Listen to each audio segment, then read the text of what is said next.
Hey everyone, ahlan wa sahlan fikum. Welcome back. It feels like long time no see actually because last week, as you may have noticed, there was no video on this channel because I finally inaugurated my second channel where I talk about politics and so on. It's called It Tafsir. So go and check it out because I uploaded my first sort of inaugural video for that channel where I talked about Palestinian workers during the coronavirus crisis in the Israeli territories. So please do go check that out. So what I'm going to be doing in the next few weeks is I'm going to make one video for this channel, and then the next week, one video for that channel. And I'll probably be going back and forth like this for a little while because I'm also doing a number of other things right now. So it's kind of a lot. So I'm just going to be sort of taking turns. And then depending on the situation, I may actually be able to do like a video every week for this channel and maybe every other week for that one. Or we're just going to keep kind of going with the flow. But yeah, that's kind of the situation right now. So yeah, because I'm kind of swamped, I'm going to do a couple of sort of fun videos, just more kind of informative videos like this, which are like semi-scripted basically. So yeah, in today's video, I just wanted to talk about something that a lot of people ask me about, especially people who are not familiar with Arabic that much. So some of you may know some of these things, but I want to talk about the relationship between Standard Arabic, Fusha, and the dialect, or at least specifically Palestinian Arabic. As you all know, obviously the Standard Arabic dialect, it's not really, let's call it that, Standard Arabic and the dialects they're very, very different. So today I want to talk about what are those differences, sort of categorizing the types of differences that there are, and how all of that adds up to make the dialects significantly different. And I mean, I actually wanted to make this initially like, is Palestinian Arabic a separate language from Arabic, slash are dialects in general a separate language from Standard Arabic? I feel like that warrants its own discussion, so I'll maybe table that, but I will be kind of framing this discussion in terms of that a little bit. So, I mean, just to give my quick answer to that, I would say that they are different languages, but it just kind of depends on how you define a language and so on, which is kind of this eternal question of linguistics. But as you'll see, there are differences of pretty much every type, like within like how languages work. Like there's different sort of aspects to every language, and in pretty much every single aspect, the dialect has a lot of unique properties. So let's look at that right now. I'm gonna do this like so. Yeah, okay. So as I said, today we're going to talk about the differences between Fusha and the dialect. And I'm also going to basically be telling you why you should learn the dialect in a way. That's kind of going to come out naturally from this discussion, because as you'll find, the more complex the situation becomes and the topic becomes, the closer that Standard Arabic and the dialects are going to become. So whereas like for really basic type of sentences and very basic type of scenarios and like introductions and so on, you know, that kind of real life situations, though that's where the dialect is really, really different from the standard language. But that's why you should learn, obviously, the dialect expressions for this type of sort of simpler Arabic, right? Yeah, I mean, it just doesn't make sense to, in my opinion, to start off like learning Fusha and then you're learning like how to say like, marhaban instead of marhaba. Obviously, that's a very trivial difference, but that's kind of the main idea. Like, I'm kind of going to show you why, really, I think that the dialect for someone who's starting out learning Arabic, it's really better to learn at the beginning because you're building a foundation, understanding how Arabic as a Semitic language, sort of as its own macro language, works. And then as you become more and more advanced, you can learn more advanced English. The same way that it like doesn't make sense to like start off learning English through like Shakespearean English, right? I mean, even though Standard Arabic is used today in a lot of scenarios, it just, realistically, even someone who's going to learn English as a second language, they ought to start out learning how to just have like basic discussions with people, unless they're learning it for like a very specific like reason, like medical, things or something like that, where you might want to know English. Anyway, the basic point is that, well, you get the idea. I think it's going to come through as we go through all of these points. So I've kind of categorized like language as a whole kind of entity into 4 sections. I mean, you can cut it in many different ways, but these are just 4 sort of broad ways in which the dialect and Standard Arabic are different. As always, I do a little recording check to make sure everything's working. Yeah, so I mean, the first two I haven't really written anything because it's kind of very trivial. Orthography means spelling. So as we all know, the dialects aren't really written languages in a way. I mean, you can write them, and we do write them. I mean, I text my friends in Arabic all the time, and there's scenarios where you will see the dialects written down, but there's no standard orthography. I mean, the dialects are not standardized at all. So it just it almost doesn't make sense to say differences between standard Arabic spelling and dialect spelling because basically the dialect just doesn't have any rules for spelling. So it's kind of a, let's say, the overall general spelling is just like in Fusha, as in standard Arabic, but simplified, and the rules are flexible, and you can make mistakes, and it's not really a mistake. And it's kind of like when you text in English and you say, I don't know, I'm gonna instead of I'm going to. I mean, gonna, it's not like official spelling, but it's not like wrong. So, yeah, that just kind of goes without saying. I think most of you who have any familiarity with the dialect, you already know that. Second thing is phonology, which is pronunciation, right? As I've said, I mean, you probably should just, if you want more details on that, you can definitely watch those videos that I've made about pronunciation in the dialect. I've made one about consonants and vowels. You can definitely get a feel for, well, I mean, I specify the ways in which the dialect is different from standard Arabic. But yeah, so I'm kind of going to save that for I mean, those videos. You can go and check that out. But definitely there are some differences. I mean, I would say it's 80% the same. I mean, vowels are the main different part. So if you just talk about consonants and that kind of thing overall, I would say it's about 95% the same, the pronunciation. Um, yeah, I mean, of course, there's no like, instead of, in standard Arabic, you would say bintu, but then in the dialect, you would just say bint. But that's not really a pronunciation difference. That's actually a grammar difference, which I'm going to talk about. So anyway, let's table that. Let's put that aside. We already know about that. But now I want to highlight the types of differences really that you see between standard Arabic and the dialect, especially in the written form and just like the actual words and how the words are structured. Because orthography and phonology are kind of like how those words are written or spoken, right? So we know that. But now, like, what are the actual differences between the words? Like, structurally, how is the language different? So let's first talk about vocabulary. There's two types of differences that I've kind of fit into this broader category, which are lexical differences and semantic differences. Now, what does that mean? Well, this is a little bit of a linguistics 101, but um, lexical, like as an adjective, it refers to like, imagine like entries in a dictionary. In fact, lexicography is the, like, I guess, documentations of a language and the different lexemes, like the different words, so to speak. But words is actually a kind of unscientific word a little bit in linguistics because it's very kind of vague. But lexeme is like a single unit of kind of meaning.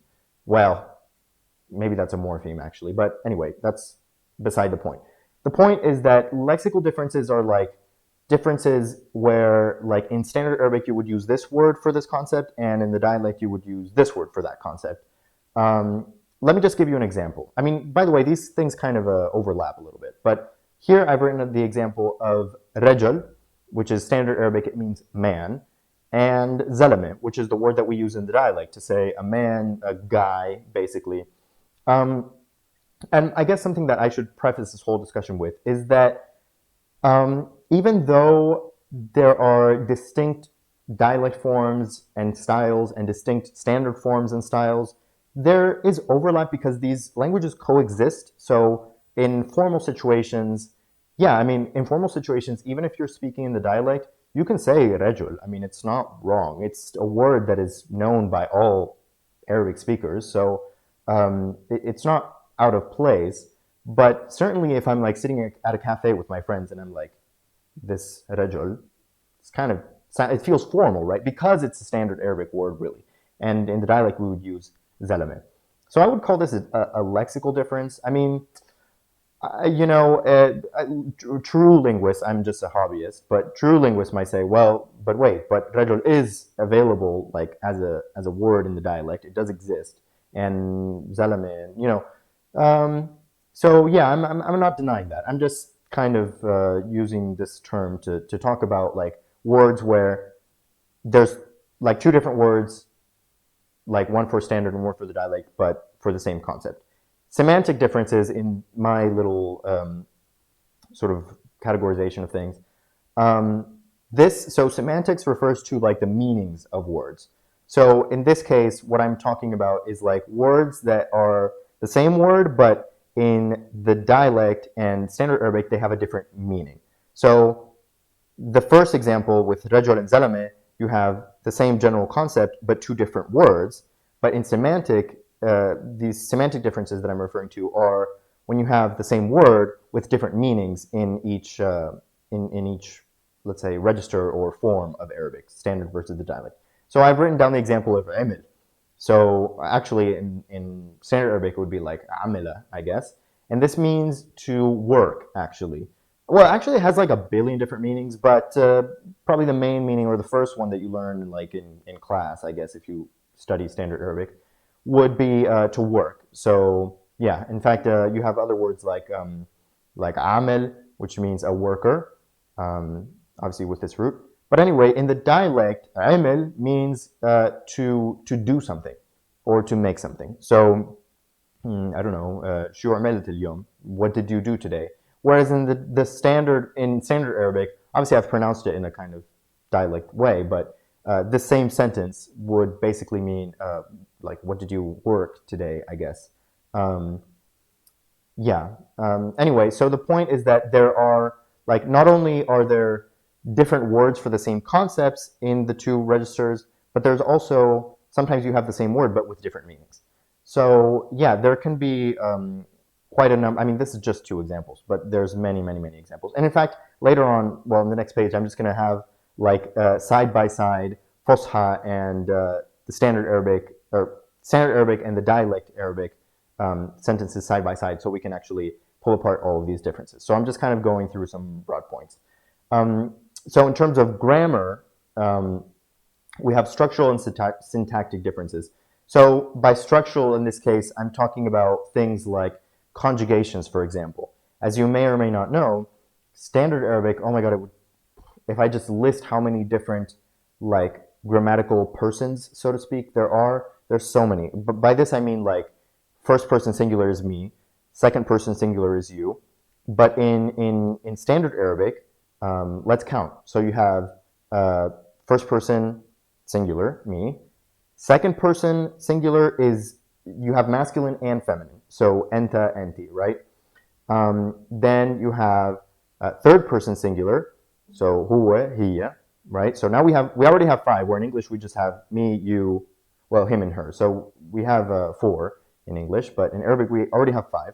Then you have the dual. So you have dual masculine, dual feminine, I guess. You know, to be honest, as you may or may not know, I'm not really like, I'm not an expert or any kind of authority on Fusha. So if I may, I don't know if I'm an authority on the dialect, but let's say that. But I don't claim to be an expert on Fusha at all, because I learned Arabic through, well, anyway, a lot of immersion and a lot of things, not in the classroom. So I don't know all that stuff that they teach you in the classroom.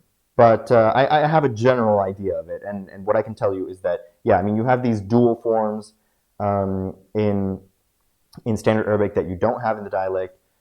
So we have, okay, so we had five, and then we have the dual, and then we have, we, that's another one, and then we have you masculine plural, you feminine plural, them plural, or well, them is plural, them masculine, them feminine. So we have like 12 basically, which is so many. And like in Spanish, we just have 6. Yo, tu, well, actually, yo, tu, él, whatever. Anyway, in Arabic, we have tons. But in the dialect, which are the ones that we don't have? Basically, in the dialect, there's no second person conjugations, or sorry, there's no dual conjugations. So, antonna, or no, antoma, whatever. You see, I don't even, but the dual ones, we don't have them in the dialect. And we also don't have the masculine, feminine difference in the plural. So we have entu, it's men and women. Whereas in the standard Arabic, we have a you masculine and then also you when you're talking to only girls. But in the dialect, we don't have that. So in the dialect, we have, let's see, 1, 2, 3, 4, 5, 6, 7, 8. 8. Whereas in Standard Arabic, we have at least 12, which all with all their own conjugations and suffixes and all that stuff. So obviously, the dialect is way simpler already in this regard. Actually, I understand that in some rural dialects, in some areas, I think in Lebanon, you may have some of the feminine plural forms, but in just general standard urban Palestinian / Jordanian dialect, these aren't used. So yeah. Okay, so I've dwelled on that way too much. There's another thing which is, I guess I don't even know how I would categorize it. I guess structural, just in terms of how the whole language works, but passive voice is quite a significant thing that in the dialect versus Standard Arabic, it works completely different. It's probably better if I just show you with the example that I've written down in a minute. But in Standard Arabic, you have at least basically 3 main forms of conveying the passive voice. By the way, the passive voice is, let's say, so I drank this water. This is active. I drank the water. Passive voice is when the subject, when the object of the action is the subject of the sentence. So in this case, it would be the water was drunk by me, right? So the water is the subject, but it receives the action of being drunk by me. So, for example, the car hit him is active voice. He was hit by the car is passive voice. So in Standard Arabic, you have 3 main different forms of doing this. You have using actual verb forms like form 1, 2, 3, 4, 5. Like form 7 is specifically passive voice. And also forms 5 and, sorry, I said form 7, right? That's what I meant. So form 7 is specifically passive, and forms 5 and 6 can have a passive meaning as well. So you would use them as though the same way that we use active verbs, form active voice verbs, like أنا شربت الماء. Like the whole syntax of the sentence is the same, but the verb automatically conveys a passive meaning. Then you have this phrasing with like tam plus masdar, which is the example sentence that I have that you'll see, which is super weird, and it's very like uncomfortable for me. It's like very strange.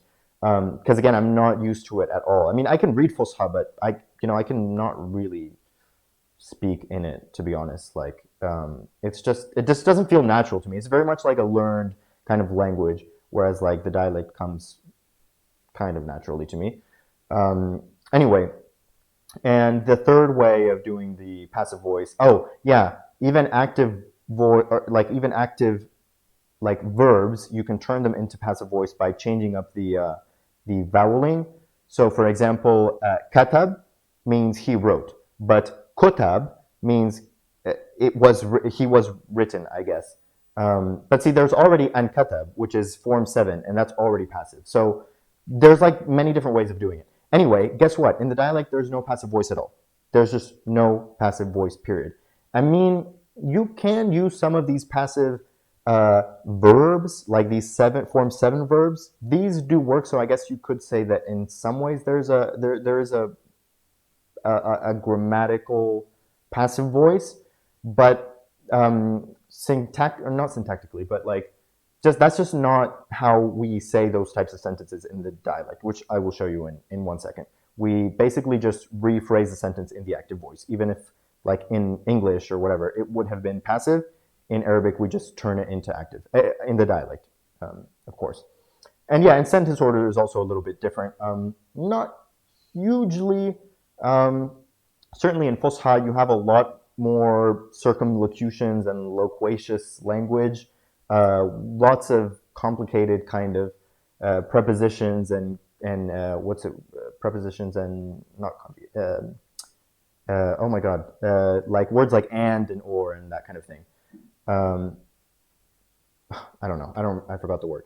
Anyway, so yeah, you have a lot of those, and it's just very fancy. But in the dialect, it's obviously much simpler. And so in Standard Arabic, it's pretty strongly VSO sentence order. So verb first, and then the subject, and then the object, and everything else. And whereas in the dialect, and I'll show you with my example, whereas in the dialect, it can be either verb, subject, object, or the subject goes first and then the verb and then everything else.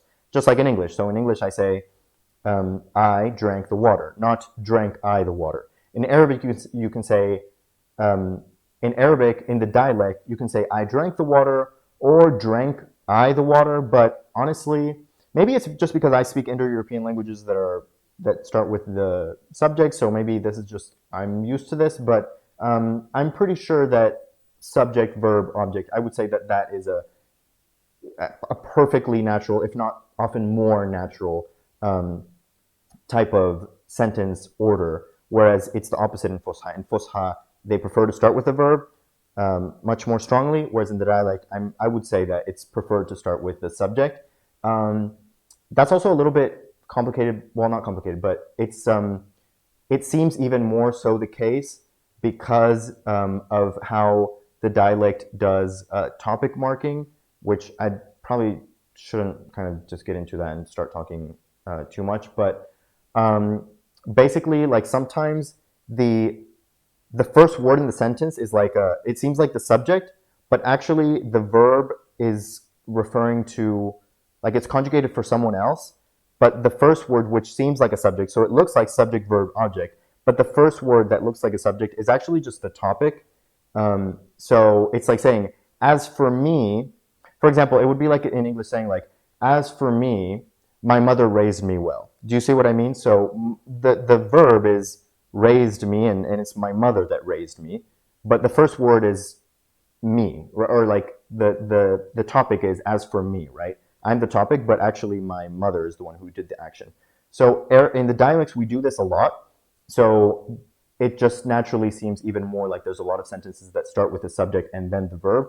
Whereas in Fusha, this is rare. And this also throws me off because I just get used to, like I'm so used to the dialect. So when I read Fusha and it's like a verb first and then it's like, what is that even referring to? Yeah, but that's also kind of lack of practice, I guess, because I just use the dialect way more than the standard language. Anyway, that's that about that. Let's actually just take a look at some example sentences, and then we can, because I probably have spoken too much already. So yeah, I mean, I'm kind of like being a little bit extra, but this is the sentence that I always use as an example when I'm just talking to people on the street. Like, well, when someone asks me, you know, like, oh, how different is the dialect than the standard language? Well, just take a look at this. I mean, in standard Arabic, we would say, أريد أن أتكلم اللغة العربية. I've added all of the sort of case endings, but, you know, of course, in standard Arabic, like if it's in the media or like, I don't know, there's many situations where the final case endings like uridu, like the u and the like lugata and this kind of thing, the a at the end, these aren't always used, these aren't always pronounced, but I'm just being sort of the most fusha possible. It would be like this. So in standard Arabic we have uridu an atakallama al-lughata al-arabiyyata, and in the dialect we just say بدي أحكي عربي. You can see several differences here already. Like, first of all, the case endings, of course, we don't have any of that in the dialect. Second of all, here's a lexical difference. The verb urid, well, like, this is the conjugation for I want. A totally different verb is used in the dialect, biddi, which is actually not even a verb, like, in the same way. So that's, like, extra different. Ahki is a proper verb. Yeah, you have these, look, you have an, which, like, it's like saying I want to speak, so it's like the to part of it in a way. We don't use that in Arabic, so, or sorry, in the dialect. So this is just another example of, like, I don't even know what I would call it, a grammatical difference, a structural difference. Like, this is not used, so it's just one fewer word. Yeah, so ahki is different from atakallam. That's another lexical difference. And actually, I mean, as I said, there is mixing in, you know, in depending on the situation. Even if you speak generally in the dialect, depending on the situation, you can add certain common, especially common Fusha words to just sound more formal. So, I mean, I mean, it would be fine, honestly, to use atakallama or أتكلم in the dialect, but it would be like in a classroom, for example, or some kind of more formal situation, or like educated kind of situation, in a space where Fusha is often used. Like again, in the classroom, you're reading these sort of Fusha texts. I mean, like in an actual Arabic classroom. So yeah. Anyway, but this is like, I just made it as sort of dialect as possible, and this as Fusha as possible, just so we can kind of contrast. Yeah, so that's the first one. Here we have, so the next sentence is ذهب الرجل إلى البيت. البيت. See, I can't even, I'm not even used to it, to actually pronouncing it. But yeah, so in the dialect, this is الزلمة راح البيت. So the man went to the house. So as I showed you before, you have rajul versus zalame, two different words for the same concept. Also, again, just like urid and biddi, you have dhahaba, which means he went, and in the dialect we say rah, he went. Also, sometimes prepositions are different. So I suppose illa would be used in this kind of sentence in standard Arabic, but in the dialect we use a just kind of for anything like related to motion, basically. Yeah, so a would be used here. And not only that, I mean, the full word is ala, but especially in a situation where you have like a vowel, like, you have this like il bayt after, so it gets combined into or al bayt, right? And also, as I showed you, the pronunciation is different. So bayt becomes bayt in the dialect. So ذهب الرجل إلى البيت. البيت. I'm so used to it. And the dialect is الزلمة راح على البيت. So yeah, it's pretty significantly different. And then here's an example of the passive voice thing that I just wanted to show you. So these two sentences mean my name was taken off the list or removed from the list. So in standard Arabic, you would use this tam plus masdar construction, which is like this tam just marks the passive. It's technically a verb, but it's just marking the passive construction. So it's almost like, if I were to translate it super literally, it's like saying like it experienced, or it was removal, because the masdar, so it's removal. It's a noun. So it was / experienced removal, my name, from the list. And notice again, remember that actually we see it in all these sentences. Again, in standard Arabic, you have verb, subject, object. So the verb is first. That's why it's ذهب الرجل, but in the dialect it's الزلمة راح. I mean, you could say راح الزلمة. Yeah, that's fine as well. But anyway, in this latter sentence, that's why it's the verb first. Tam hadaf, or hazaf, sorry. Actually, it's not even hazaf, because hazaf, the za pronunciation is dialect pronunciation. That. So anyway, yeah, it was experienced removal, my name, from the list. It's just completely insane. But yeah, I mean, it's a different language. So, but in the dialect, I would just say, I wouldn't even, like this verb does exist, like hazaf, removal, to remove. But like, if you just want to be truly dialect, I mean, you use the simplest words as possible. So I would just say, طلعوا, which means, so طلع means to pull out something. So like, to take something out, like from a bag, for example. So like, literally this is, actually, yeah, so as you can see, it's conjugated for them. So they, طلعوا, اسمي من القائمة, means they pulled out my name from the list, which is something like what we would say in English, right? Like they took out, right? I mean, you can say they removed, or you can say they took out. Certainly they took out is more casual and more like something that would emerge naturally in a conversation, versus like removed, or that kind of thing, deleted.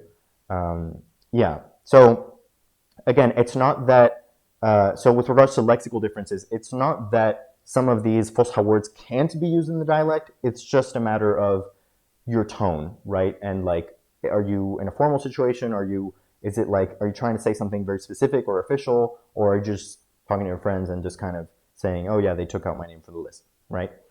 I think this I've probably said enough. But I have just one last thing.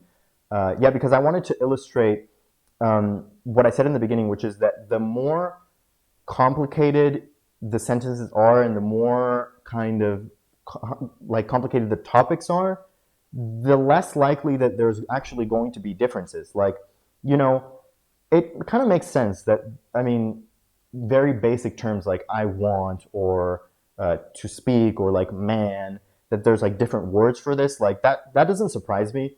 But like, we have here the word al-iqtisad, which means the economy. Like, why would there be a separate word for economy in the dialect? Like, it's just not really something that I don't know, like, would need to invent a separate word for, or like, because not to talk about how languages originate, but like, you know, like when Arabic came into Palestine, like there were already different languages living there. It doesn't mean that words like biddi come from, the Canaanite language or anything. I'm not saying that.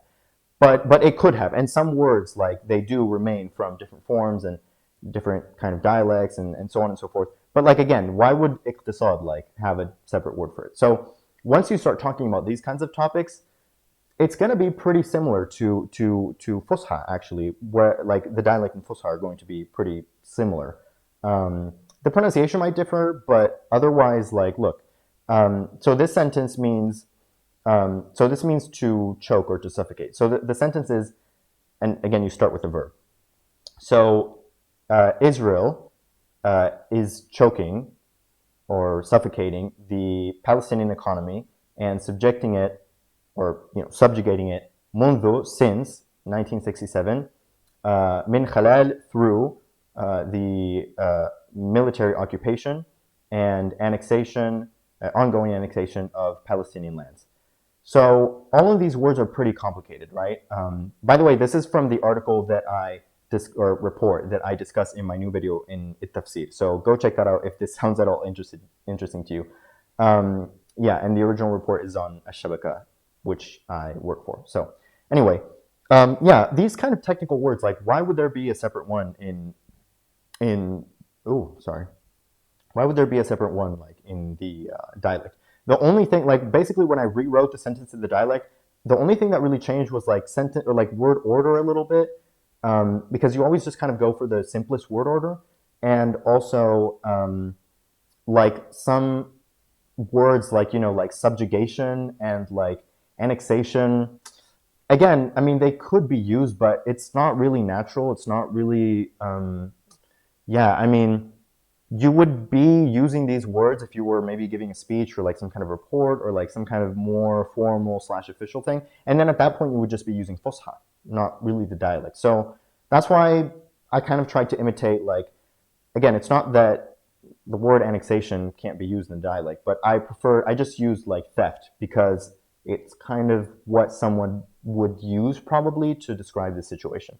So my sentence is, so so instead of having, well, I mean, actually, I mean, you could have had from 1967, like at the end of the clause, like that's fine. But anyway, I put it in the beginning.